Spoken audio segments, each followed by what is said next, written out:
Hey everybody, how's it going? Doug here. So it's been a little while since I've shot a video in my trailer, but there is a specific reason I'm doing that here today. That's because I want to show you the latest addition to the trailer, and it is actually right behind me. You can see behind me, I've just added the Blackmagic Design 2ME Advanced Panel 20.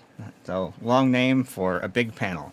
But I wanted to show you guys a little bit about it today, and then kind of talk about why I got it, and also answer some viewer questions. So when I got this and installed it a little over a week ago, I sent out a video to Patreon and YouTube members to let them know that I had it and to get to file questions with me, and I promised that I would answer those. So I will be doing that in this video as well. So with that, I'm going to move it so I can actually show it on camera, and I'll be right back. Okay, everybody, here it is. This is unfortunately not going to be a super sharp shot. The only lens I have that works on my Micro Studio camera 4K that I'm used for overhead shots, the only lens I got that will shoot this wide is just not great. So it's going to be a little out of focus. I apologize for that. I'm doing what I can with what I got. So anyway, but here is the 2ME panel. I just added this to my arsenal a little over a week ago. I've used it for one event so far, and I'm going to be using it for a second event tomorrow, or as you're watching this. It will have already taken place, but this is something that's been a long time coming.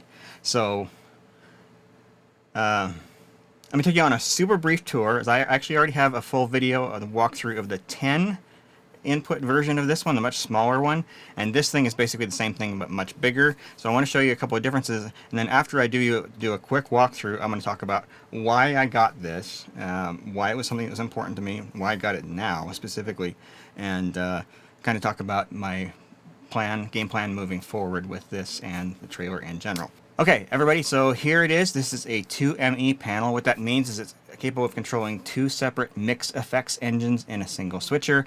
If you're not familiar with what ME is, I've got a whole video that talks about that and describes it in detail, so you might want to check that out, and have a link popping up there on your screen now. But it essentially allows me to control the two MEs of my switcher. Currently, I'm using the Blackmagic Design 2ME Production Studio 4K. These products always have names that are a mouthful. But I've been using that switcher since 2017, actually maybe even 2016. So I'm able to control the two MEs of my switcher from this panel. So essentially, we can break this panel down a little bit. So this section down here, right here, is the section for controlling ME1. And the section up here is for controlling ME2. You can actually change that though. So if you have a switcher that has more than two MEs, you can select which MEs you want to control. So, or if I wanted to rearrange things, I could put ME2 here and ME1 up here. Or if a switcher with more than that, you can choose ME3 or 4. My switcher only has 2, so therefore I'm only able to select from the 2 there. So within each section, you have buttons that are dedicated to selecting the source that's on the preview bus, and then buttons for the program bus. And then in addition to that, you've got another row of buttons here which have various purposes. I'm not going to go into a great amount of detail here because I do have another video on the channel that covers the 1ME panel, and this is just basically a bigger version of that. But suffice it to say, you got preview here, program here. The 20 version of the switcher has 20 buttons here, and if you need to get to more than those 20 sources, you can do that by pressing the shift button. And then in some cases you can actually get to additional by holding down 2 shift buttons. So depends on what you're doing, but essentially with this panel I'm able to access up to 40 different inputs or video sources within my switcher. So I say inputs, other sources, because that includes things like the media players or the super source, which are in addition to the 20 inputs that the switcher offers. So in a way, this is still kind of a little bit small for the switcher that I'm using, because I very often have more than 20 sources that I'm pulling from. So, but the nice thing is you can remap any of these buttons to come from any source, and any button can come from any source, and you can have the same source go to multiple buttons. So if you wanted to have camera 1 on both the main group as well as the shifted group, you could program that to be on both of those buttons as well. In addition to that, you can also specify colors. So if you want to do a certain grouping on here, like for example, I don't know if you can see it on camera, but the program 2 source here is actually in orange. And then if I go into this other layer, black is in purple, color bars is in blue, the color generators are in orange, and so forth. So you can choose those colors however you like when you're setting up the panel. All right, so in addition to that, we've also got sections here to control the different keyers that are in there. So keyer 1, those control here. So if I want to have the background and key 1 on the next transition, I can press both of those buttons together, or key 2 or whatever, or just key 1. You can do that. So most of the time you're going to probably want the background on there, so you press both buttons. You've also got buttons there to turn those on and off. I'm not sure what's going to happen. There we go. Yeah, so turn that on and off. And just below that we've got different buttons to select the transition type. So for example, if I want to do a wipe here, I can select that, and there we go. We got a wipe to the other source there. We also got cut, as you would expect. And then there is a T-bar here to basically allow you to control the position of the transition however you like. So yeah, so in addition to that, you also got access to the dip, DVE, and sting transitions here. And when you're choosing one of the transitions that actually has a source behind it, say for example the dip, whenever that's selected, this upper row of buttons here allows you to choose what it's going to dip through. So here it's going to dip through color 1, but if I wanted to change that to color bars, so I'll select that, and then when I do a transition, you're going to see it dip through color bars, and then go to the other video source. So here we go. There we go. So it dips through color bars, and then I go back and dips through color bars again. All right. So in addition to that, we've also got DVE, so motion transitions, and you can configure what type of movement and whatnot you have through the LCD panel up top here. And then it also supports the sting transition, which I don't have loaded in the switcher, so I can't really demonstrate what that does. Anyway, so mix is what I would normally leave that on. And then over here on the right, we've got the buttons that are there for controlling the downstream key, the DSK. So you can either do DSK auto to fade it on, or you can cut it on and off. I don't have anything programmed in my DSK right now, so you're not seeing anything, but this is where the downstream keys are available. Above that, we've got buttons to tie the transition with the DVE with the transition that's currently selected, whether that be a cut or a dissolve or whatever. So if I had a DVE, that would actually come on screen, and then it would come back off again with the transition with that button enabled. And then on the far right, we've got a button here for fade to black. Okay, so in addition to that, we've also got the ability here to have these buttons control macros. So if I press the macro button here, you can see that the buttons all turn blue, and so any of the macros that I have loaded into my switcher up to the first 60 would be available here. So the first 20, and then press shift, and that gives me the next 20, and then if I press the other shift, that gives me the last 20, so 41 through 60. So that gives me quick access to as many as 60 of the macros that are programmed into the switcher. Okay? All right, so you toggle that on and off there. In addition to that, as mentioned, if I want to change the source that goes into one of the keys, so as I press the key button here, this now is there to select whatever source is going to be in there. So as I showed you a minute ago, we've got me in that inset window. Well, if I change that to cam 2, you can see that it changes in the key as I'm pressing that button. So with that said, transition back. And we'll go back to super source without the key on it. There we go. Okay, so that's kind of the gist of the main portion of the panel. There's one other thing here. You got transport controls, and you can program that to control the hyperdeck recorder. So if any of the hyperdecks that have been set up in your ATEM software control, you'll be able to control those from here. So record, play, stop, whatever. I've got that programmed to control a playback deck that I don't have turned on right now, so therefore the buttons aren't lit. Okay, all right, so up top here, so this section right here is for working with ME1. There are some features that are not ME specific that are available there, but then come over here, and then we've got this section here for controlling ME2. I'm not going to go into detail of that because I already have that other video here on the channel where I do go into that in extreme detail. So if you want to see more information about how that works, please consult that other video. Okay, the other thing mentioned here is there is a joystick up here, and that is typically used for controlling things like super source boxes and the DVE as part of the upstream key. So if we go back here and bring that box up on screen, now as I'm moving that around, as I grab the joystick and move it, that's actually controlling that box, and then rotating, twisting the joystick will actually move where that box is shown. So that joystick can also be used to control PTZ cameras. I will probably never be using it for that particular purpose. It only works with cameras which support Visca over its RS485, I believe, or 422, one of the two, I can't remember off the top of my head. I believe it's 485. So anyway, that's kind of the gist of it. again, if you want more details on anything specific, I have a complete walkthrough of the 1ME panel, which works almost exactly the same, just a little bit smaller. So, with that said, let's talk a little bit about why I got this and the current situation in the market. Okay, so Blackmagic announced just a couple weeks ago a brand new switcher called the Television Studio HD8, and it offers a whole bunch of new features that have not been available on other switchers in the past. And with that, they decided to increment the version number of the ATEM software from 8 point whatever up to 9.0. Okay, which you would expect when they're making such a big change. So no issue there. However, with that said, one of the things that's happening with that is they have now broken compatibility with the Just Macros software that I've been using to control my switcher for quite a while. So Just Macros is not able to see the switcher once you have ATEM software version 9 installed on the computer, the same computer that's running the Just Macros software. That puts me in kind of an awkward position because the Just Macros software is what I've historically used with my control surface that I have here. This is an XKE128, and this has worked really well, but Just Macros is no longer going to be supported.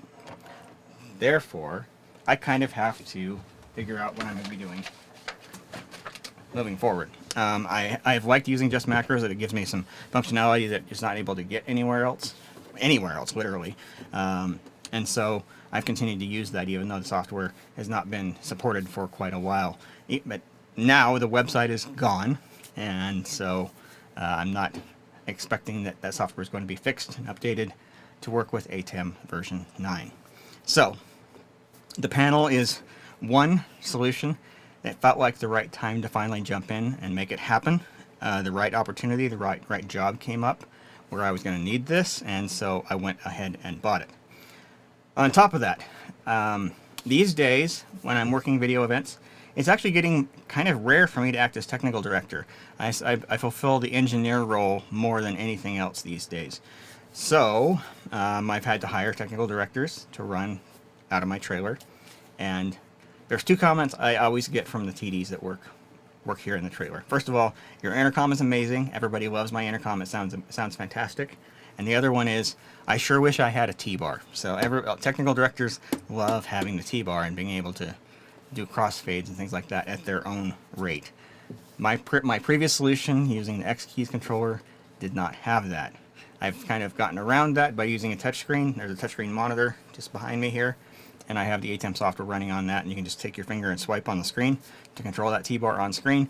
But that is feedback that I've gotten continually from technical directors who have worked in the trailer almost universally across the board. They all wish that they had access to a T-bar. I've even had situations where someone says, if you don't have one, I'm not going to work for you. So that was another big impetus in order to make this happen. The other thing is, I've been doing more events where we run the two MEs on the switcher. So iMag, for example, run that on ME2, whereas running the internet stream on ME1. My old panel can do that, but it's a little bit awkward. There just aren't quite enough buttons there to do an adequate job of it. And so moving to a dedicated 2ME panel was certainly something that was very logical to do. So it was time. It happened. I have it now, and I will be using this as my primary control surface for my ATEM switchers moving forward. Now, I've had a few questions come in from people who watch the channel and are Patreon and or YouTube members who are actually helping to support the channel financially. And after the day after I got this, I posted a video to them, let them see that I had gotten this, and asked them further questions to see what people wanted to know about this product. So I'll be able to answer some of those questions. So from Felipe, that is massive. I'm very, very curious to find out why the change and if you're still using X-Keys with that. If you're still using X-Keys, is the large or smaller one you have? Is it the large or smaller one, and how are you implementing both the controller and X-Keys? Okay, so until I have to move to ATEM software version 9, I'm still using version 8, and I'm still using X-Keys, and so I'm using both the panel and the X-Keys controllers and Just Macros side by side. They work together, no problem. They work just fine at the same time. So with that, there is still an X-Keys panel right back here. that I use for doing different supersource layouts, and I did a video about that here a little while ago. So I've got 80 different supersource layouts here that are accessible on single button presses, and I'm going to continue using that as long as I possibly can. Also, in addition to that, you've probably seen me use this little 24 button controller here on my right, and when I'm shooting videos here in the trailer for my YouTube channel, that is my primary control surface for that. So I've got buttons programmed there for different transitions, for different layouts, different supersource layouts, and so forth, and it makes a lot of sense for me to keep using that as long as I possibly can. With that said, we are only 6 weeks away from NAB, and I have a strong suspicion that Blackmagic is going to announce new 4K versions of the constellations. And if they are doing that, I will be certainly picking one up and using that here in my trailer in place of the 2ME Production Studio 4K that I presently have. And I'm sure that will require ATEM software version 9. So I will probably be forced into moving away from just macros here very soon. So we'll see what happens, but I'm pretty sure that that's going to happen. And in terms of replacing my SuperSource stuff, current plan is to go with central control instead of what I've been using. It's not as flexible as what I've been using, but it is a solution that I can use, and it's something that's supported. So that's possibly something that I can look forward to as a solution. Okay, so next question from Neil. Looking forward to the video. Will you be making a hole in the bench for it, given you'll be using it with your fly pack as well? Okay, so what he's talking about is this comes with a little template that you can use to mark out on your desk where you can cut out a hole so it drops in and then just sits on this lip. No, I'm not going to be doing that. So I actually like the way that the switcher looks sitting on top of the desk. I like the angle of it sitting on top of the desk. And as he mentioned, I use it with not just the switcher in here, but I also use it with my Constellation 2ME 4K switcher. It's our HD switcher that I have. In fact, that was the event that I did last week. I used my fly pack with the Constellation 2ME with this panel last week, and works great. You know, that's a 20 input switcher, 20 button here. It's a 2ME switcher. This is a 2ME control panel. It's a perfect pairing. Worked great. Okay, Jordan saying nice fit. Now I want to see it in action. I'm going to try to do a behind the scenes video where we actually show this thing being used, but you kind of seen me using it a little bit here in this video. So I've had some requests to do more behind the scenes stuff, and I will when I can, and I do post those to the channel for YouTube members and Patreon supporters whenever I possibly can. So be on the lookout for that. Lovely piece of kit. This is from Mr. Neon. It sounds like you do what I do. If I get a well-paid job, I reinvest in kit. For the most part, that is true. You know, I don't make a lot of money personally with the video jobs that I do. I take the money that I earn with it and then reinvest in equipment to be able to grow the business. So, and that's probably going to be my approach for a while yet. So, I mean, I have a day job that I'm self-employed, but I call it a day job that I'm able to earn a living at very well, but it provides flexibility of schedule so I can do video. Video stuff is fun for me, so that's my release from all the pressure of my normal software day job. All right, so the last question here, will you be integrating the joystick on the panel with your PTZ software? So what he's asking about there is I have some software that I use for controlling my Sony PTZ cameras. It's something that I wrote specifically for that model of camera, and whenever I use my PTZ cameras, I use that software. Normally use an Xbox controller with it, and that works pretty well. But in answer to the question whether I'm using the joystick with that software, the answer to that is no. The Xbox controller provides so much more flexibility than what I can get from here, and that software is already working, so I don't have a compelling reason to use this. Additionally, the cameras that I use Visca over IP, so that's a network protocol, whereas this is designed to work with RS-485, I believe it is. So it requires some work to translate the commands from this to the other, and I just don't have a need for that, so it's probably not going to be happening. So anyway, with that said, if you guys have any other questions about this, please let me know. You can leave those in the comment section down below. Or for a more lengthy discussion, you can join us over on Discord. I have a Discord server set up specifically for talking about video production related topics. And so you can join us And so I say us because it's not just me. It's like a whole bunch, hundreds of other people in the video production community are there to discuss and answer questions and help in any way they possibly can. It's a great community, very supportive, very helpful. So please join us over there. So if you're new to the channel, please consider subscribing. I really try to do videos related to video production about once a week. I'm trying to do better. I'm not too far from finishing my basement room for shooting YouTube videos, at which point it'll be a lot easier for me to get these things out regularly. So stay tuned for that. I'm not going to promise a specific date, but I'm not far away. And well, lastly, if you run a video production business, please go check out my Crew Access website. It's a website that I created for running my own video production business. So it's there to help me schedule jobs, to help make sure that I get I can hire a crew and hire the people that are qualified to work at an affordable rate and do a good job. It's there to help me keep track of all of my equipment and help me to communicate with not just my crew members but also with customers. It helps to keep me helps me to track my customers and where I'm at with a particular sales lead opportunity, and just a whole bunch of other stuff. There's a ton of functionality there. It does invoicing for both me to my clients and for my crew members to me. It handles all of that automatically. Just a ton of features. It's designed specifically for the video production world because, again, I made it just for my company. But it's there. It's available. There is a free version that you can use for as long as you like. And then there are paid versions which add additional functionality as well. So be sure and go check that out. I'll try to remember to do a demo of that here on this channel one of these days. I try not to use my channel too much to promote it, but it's out there. It's available. It's a very helpful tool. So please go check it out. So with that, I think it's time to wrap this up. So thanks everybody for watching, and have a fantastic day.